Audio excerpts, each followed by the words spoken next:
দল মত নির্বিশেষে কে কোন দল করছে, কে কোন ধর্ম অবলম্বন করছে, কে কার অনুসারী আছেন, কোনো কিছুই এই কার্ড প্রাপ্তির পথে বাধা হবে না।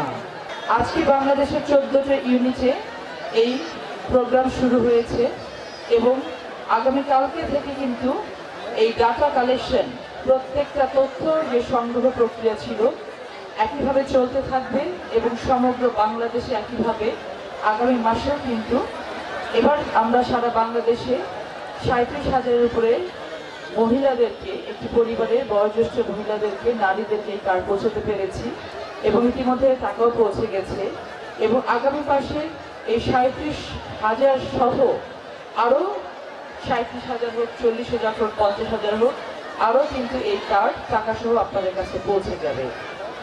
এই কার্যক্রমকে পরিচালনা করার জন্য ইতিমধ্যে আপনারা জেনেছেন মঞ্চে ভূমিষ্ঠ যারা কর্মকর্তা কর্মচারীবৃন্দ রয়েছে তারা অক্লান্ত পরিশ্রম করেছেন, আপনাদের ঘরে ঘরে গিয়েছেন আপনাদের তথ্য নির্ভুলভাবে নিয়ে আসার জন্য এবং সেই মোতাবেক কাজগুলো সম্পন্ন করার জন্য।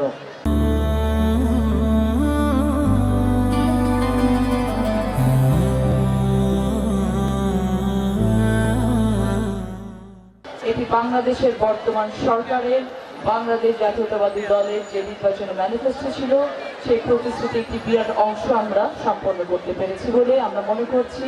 এটা বর্তমান সরকারের একটি অনেক বড় সাফল্য।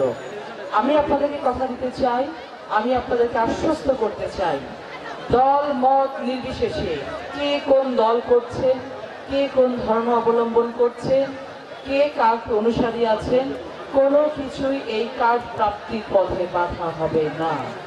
আপনারা প্রত্যেকে একজন নারী সদস্য হিসেবে, একটি 5 সদস্য বিশিষ্ট পরিবারের কর্ত্রী হিসেবে আপনারা এই কার্ড পাওয়ার অধিকার রাখবেন এবং সেটা পেয়ে যাবেন ক্রমান্বয়ে।